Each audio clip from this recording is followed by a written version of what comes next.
नमस्कार, मैं रवीश कुमार। अगर जीत हुई है तो जीत का जश्न कहाँ है?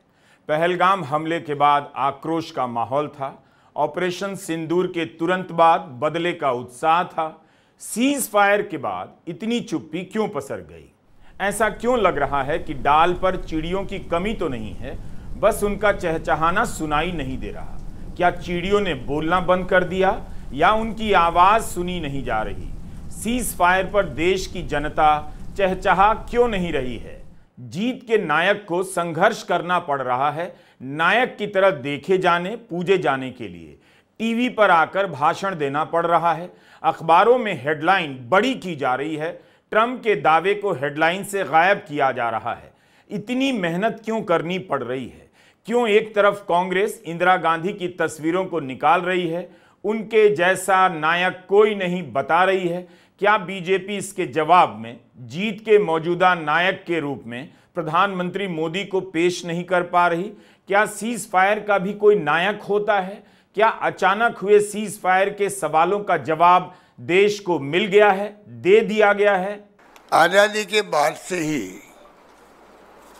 हिंदुस्तान की फौजों ने कमाल ही किया है। गोवा से बात शुरू करें अपन। गोवा में तो 61 में शायद उसको हमने छुड़ा लिया पुर्तगालियों से। उस वक्त भी युद्ध हुआ था। बचपन मुझे याद है, जब मैं खुद स्कूल में पढ़ता था तब की बात है। 74 में सिक्किम को छुड़ा लिया। अमेरिका का दबाव हिंदुस्तान पे हर वक्त रहा है, चाहे गोवा हो चाहे वो सिक्किम हो। उसके बाद में बांग्लादेश का तो 71 का आपको मालूम ही है। बांग्लादेश की घटना को भी हमने उसको, और जो पॉलिसी इंडिया गवर्नमेंट की दबा के रखने की इतिहास को, उसके कारण की नई पीढ़ी तो पता ही नहीं, वो समझ नहीं पाएगी कि हो क्या रहा देश के अंदर। वो उसको गर्व करने की स्थिति नहीं रहेगी उनकी। किस प्रकार दो टुकड़े कर दिए पाकिस्तान के। 93,000 सैनिकों को, कर्नल जनरल सबको सरेंडर करवा दिया। वो वक्त भी देखा हम लोगों ने। मैं खुद बचपन में गया था 71 के बाद के वक्त में। शरणार्थी शिविर लगे हुए थे वहाँ पर। 1 करोड़ लोग आ गए थे इंडिया के अंदर। तो हम NGO के माध्यम से गए वहाँ सेवा करने के लिए। तो मुझे याद है कि वो दृश्य क्या था वहाँ पर, और किस प्रकार वो बाद में इतनी बड़ी जीत के बाद में उस पर भी अमेरिका का साधना बेड़ा आ गया था। निक्सन साहब ने भेज दिया, दबाव दिया इंदिरा गांधी पर। झुकी नहीं इंदिरा गांधी। कांग्रेस ने जिस तरह से इंदिरा गांधी की पुरानी तस्वीरों को निकाला है, लगता है कि उसे भी इंतजार था इस बार कोई बड़ी जीत ना हो जाए। इस बार प्रधानमंत्री मोदी पहले के 2 हमले से आगे निकल सकते हैं, कांग्रेस ने सोचा होगा। माहौल को देखते हुए कांग्रेस ही नहीं, पूरा विपक्ष प्रधानमंत्री मोदी के साथ एकजुट हो गया। लेकिन जैसे ही सीज फायर का ऐलान हुआ, कांग्रेस ने इंदिरा गांधी की तस्वीरों को वायरल कराना शुरू कर दिया और आम लोग भी इंदिरा गांधी की बातें करने लगे। बीजेपी के समर्थक जिस इंदिरा गांधी को आपातकाल की खलनायिका की तरह पेश करते हैं, वो भी नहीं समझ पा रहे कि 2 टुकड़े 4 टुकड़े कर देने की राजनीति का नायक प्रधानमंत्री नरेंद्र मोदी क्यों नहीं बन सके। यह खिताब इंदिरा गांधी के पास कब तक रहेगा? बीजेपी तिरंगा यात्रा निकालेगी 13 मई से 23 मई के बीच। विपक्ष ने एकजुटता दिखाने के लिए तिरंगा यात्रा निकाली। कांग्रेस ने। बीजेपी किस लिए निकाल रही है? सीज फायर का श्रेय लेने के लिए। लेकिन 10 से 12 मई तक बीजेपी इस जीत की खुशी को कैसे रोक पाई होगी? आपने मैच आज जीता और जश्न 4 दिन बाद होगा, ऐसा कब होता है? हार के बाद का सन्नाटा समझ आता है, जीत के बाद की खामोशी कैसे होती है? होती भी है क्या? जीत के बाद फुटबॉल के खिलाड़ियों को सर झुकाकर जाते हुए किसने देखा है? विश्व क्रिकेट के मैच में जीत के बाद इंडिया गेट पर दौड़े चले आने वाले लोग कहां चले गए? कराची और इस्लामाबाद तक पहुंच चुके गोदी चैनलों के एंकर और उनके मालिक ही चले आते इंडिया गेट पर। यहां सब कुछ दोपहर सा, स्लो मोशन सा लग रहा है। लोग क्यों भूल गए इंडिया गेट को, जहां जीत के जश्न का एक कर्मकांड हमेशा से तय रहा है? जीप की छत पर बैठकर कार की खिड़कियों से निकलकर तिरंगा लहराना। इंडिया गेट वीरान नजर आता है। अगर बमों पर यह विवेक की जीत है, परमाणु हमले को रोकने के विवेक की जीत है, तब फिर इसके ऐलान के 2 दिनों के बाद के भाषण में ललकारने की भाषा का क्या काम था? उन पंक्तियों में ट्रेड, टेरर और टॉक, 3 प्रकार के टी की तुकबंदी क्या आपके भीतर जीत का संचार कर पा रही थी, या कई बार इस तरह की पंक्तियों को सुन चुके होने की उबासी तारी थी? 2 दिन का वक्त लग गया प्रधानमंत्री नरेंद्र मोदी को टेलीप्रॉम्प्टर पर लिखे भाषण को पढ़ने में। क्या जीत का भाषण लिखने वाला सीज फायर का भाषण नहीं लिख पा रहा था? क्या जीत की घड़ी में नायक टेलीप्रॉम्प्टर का इंतजार करता रहा, या टेलीप्रॉम्प्टर को लाया गया जीत का नायक पैदा करने के लिए? ऐसा लगता है कि लोग केवल हार की हताशा और जीत के जश्न को जानते हैं, सीज फायर नहीं जानते। बराबरी पर छूटे मैच का जश्न कौन मनाता है? टाई हो चुके मैच का हीरो कौन बनता है? फिर भी राष्ट्रीय जीवन में सीज फायर के कर्मकांड की कल्पना तुरंत कर लेनी चाहिए। ये पत्ते आंधियों का मुकाबला कर रहे हैं, जोर से एक साथ उठते हैं, फिर ठंडे होकर सांस लेते हैं। ठीक यही असर टेबल फैन की रफ्तार से भी पैदा किया जा सकता है। इन पत्तों को आंधियों से लड़ते हुए नायक की तरफ पेश किया जा सकता है। तब फिर जीत का जश्न क्यों नहीं पैदा हो पा रहा है? विदेश सचिव विक्रम मिस्री के परिवार पर ट्रोल टूट पड़े। ये वही ट्रोल हैं जो बाकी दिनों में प्रधानमंत्री मोदी को ग्लोबल लीडर से लेकर विश्वगुरु बताते नहीं थकते। सत्ता में उन्हें देखने के लिए किसी भी आलोचक पर टूट पड़ते हैं। इन ट्रोलों की निंदा किसी मंत्री ने नहीं की, किसी पुलिस ने इनके खिलाफ एफआईआर नहीं की, लेकिन गुजरात में सेना का मनोबल गिराने वाले पोस्ट के खिलाफ 14 एफआईआर हुई है। विदेश सचिव के परिवार को ट्रोल करने पर क्या कोई एफआईआर हुई? क्या इसलिए उन्हें माफ कर दिया गया कि उन्हें सीज फायर का कर्मकांड मालूम नहीं था? हताशा में विदेश सचिव के परिवार पर टूट पड़े। प्रधानमंत्री मोदी का भाषण गोदी चैनलों के थंबनेल जैसा था। जिस तरह से गोदी चैनलों के थंबनेल कराची तक पहुंच गए, इस्लामाबाद चले गए, पाकिस्तान को हाफ और साफ कर दिया, उसी तरह की भाषा प्रधानमंत्री की भी लगी। धूल चटा दी, मिट्टी में मिला देंगे, सिंदूर उजाड़ा तो आतंक का हेडक्वार्टर उजाड़ दिया। पानी और खून एक साथ नहीं बह सकते। गोदी मीडिया के ऐसे ही जोशीले थंबनेल से भारत का मजाक उड़ने लगा है। गोदी चैनलों के थंबनेल इतने झूठे ना होते तो शायद जनता प्रधानमंत्री मोदी के थंबनेल पर कुछ यकीन भी कर लेती। आतंकियों ने हमारी बहनों का सिंदूर उजाड़ा था, इसलिए भारत ने आतंक के ये हेडक्वार्टर्स उजाड़ दिए। कहा जा रहा है कि 1999 में जब करगिल युद्ध हुआ, तब भारतीय प्रेस की साख इतनी ऊंची थी कि उसकी रिपोर्टिंग के सामने पाकिस्तान का प्रोपेगेंडा चल नहीं पाया। 2025 में ऐसा नहीं हुआ। किसकी वजह से नहीं हुआ? भारत का मीडिया गोदी मीडिया कैसे बना?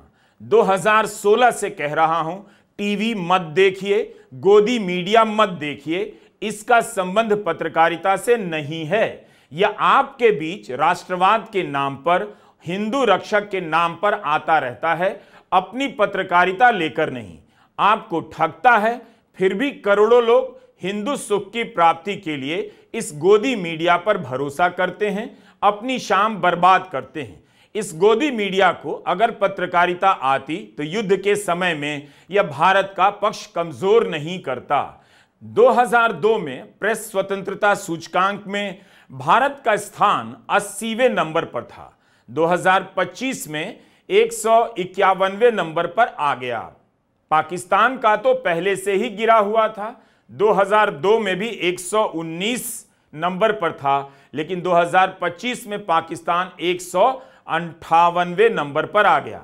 भारत का आजाद मीडिया पाकिस्तान के पाले में अब नजर आता है, पड़ोस में नजर आता है। भारत 151 नंबर पर है, पाकिस्तान 158 नंबर पर है। 2002 में 39 सीढ़ियों का फासला था। 2025 में भारत और पाकिस्तान के मीडिया के बीच मात्र 7 सीढ़ियों का फासला रह गया। कई लोग मुझसे पूछते हैं देश के लिए क्या कर सकते हैं। मेरा एक तैयार सा जवाब होता है, अगर आप देश के लिए कुछ करना ही चाहते हैं और चाहते हैं कि आपके कपड़े की क्रीज तक खराब ना हो, तो आज से ही गोदी मीडिया के चैनल देखना बंद कर दीजिए। बस इतने से आप भारत के लिए काफी कुछ कर देंगे। लाखों लोगों ने गोदी मीडिया देखना छोड़ दिया है, लेकिन अब भी करोड़ों लोग इसकी गिरफ्त में हैं। कितनी बार कहा, लेकिन प्रधानमंत्री मोदी सुनते भी नहीं। उन्हें इस गोदी मीडिया की सोहबत की लत लग गई है। क्या उन्हें नहीं दिखाई दे रहा कि गोदी मीडिया ने उनकी जीत के दावों पर पानी के साथ साथ पर्दा भी डाल दिया है। किसी को प्रधानमंत्री मोदी से साफ साफ कहना चाहिए कि 8 मई 2025 को गोदी मीडिया ने भारत में बची खुची पत्रकारिता को मिट्टी में मिला दिया और उनकी सरकार की साख भी। गोदी मीडिया को किसी ने धूल नहीं चटाई, उसने खुद धूल फांक ली। दुनिया भर में केवल गोदी मीडिया का मजाक नहीं उड़ रहा, बल्कि इसके कारण भारत का भी मजाक उड़ रहा है। इसने मौका दिया पाकिस्तान के प्रवक्ताओं को इंटरनेशनल मीडिया में अपनी छवि बेहतर करने और अपना दावा ठीक से रखने का, भारत के साथ बराबरी करने का। इसके लिए जिम्मेदार कौन है, हर बार क्यों नाम लेकर बताना पड़ता है। जीत की घड़ी में, शौर्य और पराक्रम के क्षणों में आपका पांव फिसल जाए तो आपकी खुशी खराब हो सकती है। गोदी मीडिया ने यही तो किया। अब उसमें इतना दम नहीं बचा कि किसी को नायक बना दे। आप कहीं भी जाइए, जीत के दावों को लेकर थेथरई तक नजर नहीं आती। सब सीज फायर के सवाल पर चुप हो गए हैं। जीत को लेकर कहीं भी बहसोत्पादन नहीं है, फोटो उत्पादन चालू है। प्रधानमंत्री नरेंद्र मोदी आदमपुर बेस गए। क्या आपको जीत के नायक की खनक सी नजर आती है? दुश्मन का पायलट क्यों नहीं सो पाता है, इस स्लोगन के सामने प्रधानमंत्री मोदी की तस्वीर उदास सी क्यों लगती है? क्या जीत के बाद मुस्कुराने पर पाबंदी है? तुकबंदी वाले भाषणों की तरह फोटो उत्पादन की यह शैली भी मदद नहीं कर रही जीत का जश्न पैदा करने में। आखिर यह कैसी जीत है जो सीज फायर की पीठ पर कई सवाल लेकर धमक पड़ती है? आपने पाकिस्तानी फौज को भी बता दिया है, पाकिस्तान में ऐसा कोई ठिकाना नहीं है जहां बैठकर आतंकवादी चैन की सांस ले सके। हम घर में घुसकर मारेंगे और बचने का एक मौका तक नहीं देंगे। अमेरिका के राष्ट्रपति डोनाल्ड ट्रंप ने कश्मीर का नाम लेकर लिखा है कि वे कश्मीर के मसले पर प्रयास करेंगे, तो भारत को नाम लेकर इसका खंडन करना चाहिए था, लेकिन नहीं किया जा रहा है। सूत्रों से खंडन करवाया जा रहा है। जिन सूत्रों ने गोदी मीडिया से इतना झूठ बुलवाया कि भारत आधा पाकिस्तान साफ कर चुका है, उन सूत्रों पर कौन भरोसा करे? ट्रंप ने अपनी बात सूत्रों के जरिए तो नहीं कही, तो उनके बयान का खंडन करने वाला यह सूत्र कौन है? क्या प्रधानमंत्री मोदी हैं? विदेश मंत्री एस जयशंकर हैं? कौन है यह सूत्र? किससे पूछने के बाद ट्रंप के बयान का ऑफ रिकॉर्ड खंडन कर रहा है? जब सब कुछ हो रहा है तो ट्रंप साहब ने कौन सी ठेकेदारी ले रखी है? वो ठेकेदार बन गए खुद ही, या तो खुद बन गए या हमारी चुप्पी जो है हमारे देश के सरकार की, उस चुप्पी ने उनके हौसले बढ़ा दिए हैं कि सीज फायर वो कर रहे हैं कि रात भर मैंने मेहनत करी, हमारे लोगों ने। अब मेहनत करने में कौन कौन भागीदार थे, ये बात स्पष्ट होनी चाहिए देश के सामने। कोई स्पष्ट नहीं हुई। क्या आपने गौर किया कि प्रधानमंत्री मोदी ने अपने संबोधन में 22 मिनट के संबोधन में कश्मीर का नाम तक नहीं लिया, ट्रंप के प्रस्ताव को रिजेक्ट भी नहीं किया सीधे सीधे, बल्कि यह कहा कि अगर पाकिस्तान पर बात होगी तो पीओके पर ही होगी। मैं आज विश्व समुदाय को भी कहूंगा, हमारी घोषित नीति रही है। अगर पाकिस्तान से बात होगी तो टेररिज्म पर ही होगी। अगर पाकिस्तान से बात होगी तो पाक ऑक्युपाइड कश्मीर पीओके उस पर ही होगी। क्या प्रधानमंत्री मोदी बातचीत की तरफ इशारा कर रहे हैं? अभी तक कहते थे जब तक आतंकवाद है तब तक बातचीत नहीं होगी, लेकिन अब कहते हैं अगर पाकिस्तान से बात होगी तो पाक अधिकृत कश्मीर पर होगी। देश जानना चाहता है कि क्या ट्रंप ने जो कहा उसके मुताबिक कश्मीर पर बात होने वाली है। क्यों पाकिस्तान कह रहा है कश्मीर पर बात होगी? प्रधानमंत्री मोदी यही कह देते कि पाकिस्तान से कश्मीर पर बात नहीं होगी। इसका क्या मतलब है कि जब भी बात होगी पीओके पर बात होगी? बीजेपी के समर्थक क्या बातचीत के जरिए पीओके चाहते हैं? तो फिर युद्ध की बात क्यों करते हैं? टुकड़े टुकड़े करने की बात क्यों करते हैं? 5 साल पहले तो संसद में अमित शाह ने कहा था पीओके के लिए जान दे देंगे। प्रधानमंत्री कह रहे हैं बातचीत करेंगे। इसलिए एग्रेसिव हूं कि जम्मू एंड कश्मीर के पीओके को आप भारत का हिस्सा नहीं मानते हो क्या? एग्रेसिव ना हो, जान दे देंगे इसके लिए। क्या बात कर रहे हो आप? एग्रेसिव होने की क्या बात कर रहे हो? जान दे देंगे इसके लिए।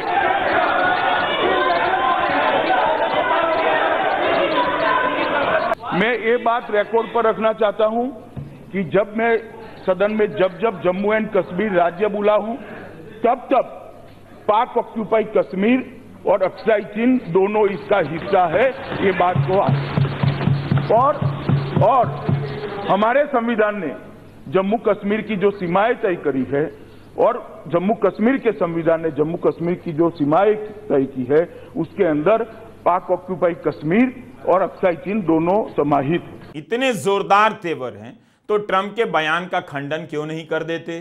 ट्विटर पर ही तो लिखना है कश्मीर के मसले से दूर रहिए। सन 2000 में बिल क्लिंटन दिल्ली से इस्लामाबाद गए, वहां उन्होंने भरोसा दिया कि कश्मीर के मसले के बीच में अमेरिका कभी नहीं पड़ेगा। द हिंदू की पत्रकार सुहासिनी हैदर ने यह जानकारी ट्वीट की है। लेकिन ट्रंप तो सार्वजनिक ऐलान कर रहे हैं कश्मीर के मसले को सुलझाएंगे अपनी निगरानी में, फिर भी खामोशी है। गोदी मीडिया सवाल तक नहीं पूछता। पहलगाम आतंकी हमले में जो चूक हुई उसे लेकर सारे सवाल तुरंत गायब कर दिए गए। क्या इसके पीछे गोदी मीडिया का आत्मविश्वास पुलवामा के समय बना? जम्मू कश्मीर के पूर्व राज्यपाल सत्यपाल मलिक पुलवामा को लेकर सुरक्षा में चूक और लापरवाही को लेकर सवाल करते रहे, किसी ने ध्यान नहीं दिया। क्या इस वजह से गोदी मीडिया को भरोसा है कि भारत की जनता पहलगाम में सुरक्षा के सवाल की परवाह नहीं करेगी? सीज फायर के ऐलान से गोदी मीडिया को भी सदमा लग गया है, लेकिन उसने तुरंत सदमा छिपाकर इसके फायदे बताने शुरू कर दिए। जो गोदी मीडिया कराची तक, इस्लामाबाद तक पहुंच गया था, इतना झूठ बोल रहा था कि वह सीज फायर को लेकर ज्ञान देने लग गया। इसलिए भी लोगों के बीच जीत का जश्न अपने आप नहीं बन पा रहा। अगर गोदी मीडिया नहीं होता तब राष्ट्र के नाम संबोधन की गरज चारों तरफ सुनाई दे रही होती। अब क्यों लग रहा है कि गरज के साथ छींटे पड़ने का समाचार सुनने के बाद लोगों ने टीवी सेट बंद कर दिया है? पाकिस्तान के सीने में बसाए गए आतंक के अड्डों को हमने खंडहर बना दिया था। इसलिए जब पाकिस्तान की तरफ से गुहार लगाई गई, पाकिस्तान की तरफ से जब ये कहा गया कि उसकी ओर से आगे कोई आतंकी गतिविधि और सैन्य दुस्साहस नहीं दिखाया जाएगा, तो भारत ने भी उस पर विचार किया। पहलगाम के हत्यारे कहां हैं? कभी ना कभी तो पकड़े जाएंगे ही, लेकिन 21 दिन हो गए पकड़े नहीं गए। आतंकी कैसे आ गए? एक सवाल। आतंकी अभी तक पकड़े क्यों नहीं गए? दूसरा सवाल। जब तक ये पकड़े नहीं जाते तब तक कैसे मान लिया गया कि आतंकी ठिकाने नष्ट करते ही आतंक समाप्त करने का मकसद पूरा हो गया? यह खबर आज की है। सेना ने ही दी है कि 13 मई को शोपियां में आतंकवादियों के छिपे होने की सूचना मिली। भारत की सेना ने सर्च ऑपरेशन किया। ऑपरेशन के दौरान आतंकवादियों ने हेवी फायरिंग कर दी। पलटकर सेना ने भी फायरिंग की और 3 आतंकवादी मारे गए। मतलब आतंकवादियों का मनोबल तो नहीं टूटा, वरना सेना पर हेवी फायरिंग का हौसला नहीं होता। सीज फायर करने वाले इतना तो बता दें कि क्या पाकिस्तान ने आतंक रोकने की गारंटी दी है? किसके सामने यह गारंटी दी है? और दी है तो प्रधानमंत्री मोदी ने इतनी आसानी से पाकिस्तान की गारंटी पर भरोसा कैसे कर लिया? आतंकवाद तो अब भी जारी है। पहलगाम के आतंकियों का पता नहीं चला है। जिस दिन प्रधानमंत्री मोदी ने आतंकी अड्डों को ध्वस्त करने का ऐलान किया, उसी दिन पहलगाम के आतंकियों के बारे में पोस्टर भी जारी किया गया।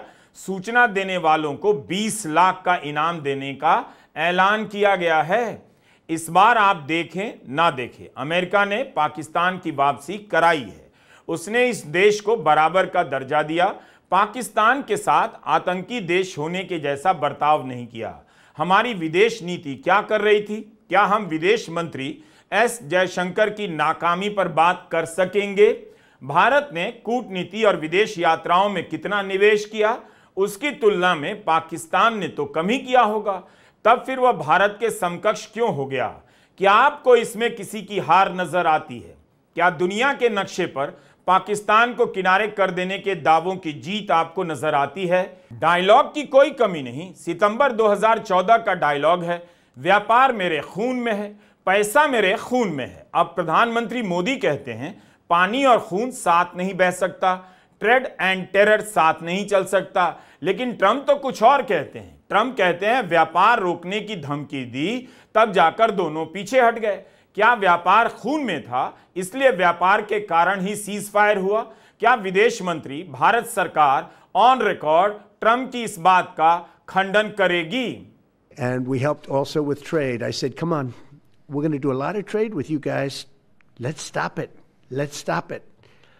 If you stop it, we're doing trade. If you don't stop it, we're not going to do any trade. People have never really used trade the way I used it. That I can tell you. And all of a sudden they said, I think we're going to stop. And they have. And they did it for a lot of reasons, but trade is a big one. खून और पानी साथ नहीं बह सकता। सिंदूर उजाड़ा तो आतंक का हेडक्वार्टर उजाड़ दिया। प्रधानमंत्री के डायलॉग इस दौर की ऊंची इमारतों की तरह लगते हैं। नजदीक से देखने पर ऊंची इमारतें डराती हैं, दूर से देखिए तो भाती नहीं। इन इमारतों को जरा देखिए।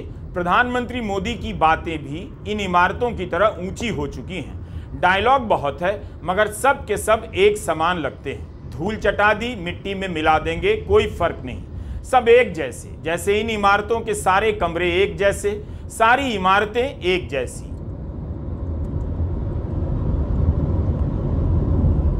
विपक्ष इस समय थाह ले रहा है। पानी की गहराई का अंदाजा करने को थाह लेना कहते हैं। राहुल गांधी चुप हैं। कांग्रेस के दूसरी पंक्ति के बड़े नेता प्रेस कॉन्फ्रेंस कर सवाल उठा रहे हैं। थाह ले रहे हैं कि जनता के बीच सीज फायर को लेकर जीत का जश्न है या उसके दिलों पर कोई बोझ सा है। कांग्रेस को समझना चाहिए कि मीडिया का पर्दा और पन्ना जनता के लिए बंद है और उसके लिए भी। उसके मन की बात कोई नहीं जानता और चुनावी जीत पैमाना नहीं।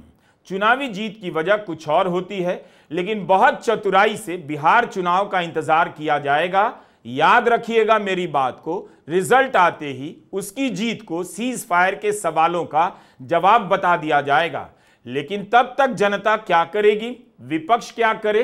क्या इसी तरह थाह लेता रहे कि जनता के बीच असंतोष कितना है, कितना गहरा असंतोष है? जैसा आप जानते हैं कि प्रधानमंत्री जी ने कल राष्ट्र को संबोधन किया, बहुत निराश किया। बातें बहुत अच्छी कही उन्होंने, कुछ वादे भी किए हैं फ्यूचर के लिए कि फ्यूचर में क्या पॉलिसी रहेगी देश की, आतंकवाद को लेके भी, एटॉमिक एनर्जी को या एटॉमिक बम को लेके भी, सब बातें उन्होंने कही, अच्छी बात है। पर जो पूरा देश इंतज़ार कर रहा था कि जो अचानक सीज फायर हुआ उसको देश पूरा समझ नहीं पा रहा है, कोई नहीं समझ पा रहे हैं। ऐसा कभी होता नहीं है कि वो भी गुप्त तरीके से सीक्रेट रख के कैसे हो सकता है। तो हम जीत के जश्न की बात कर रहे हैं। प्रधानमंत्री मोदी का राष्ट्र के नाम संबोधन प्रेस रिलीज की तरह है। अक्सर प्रेस का मजाक उड़ाया जाता है कि सरकार जो भी प्रेस रिलीज जारी करे उसे टाइप कर छाप देना पत्रकारिता नहीं। अगर भारत की जीत हुई है तो प्रधानमंत्री मोदी का संबोधन जीत के बाद दिए गए भाषणों में अग्रिम पंक्ति का तो बिल्कुल नहीं था।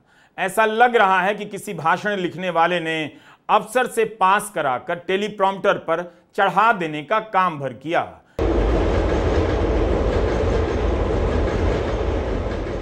कभी कभी पुल से गुजरती रेलगाड़ियों का धड़कना भी रूटीन लगता है।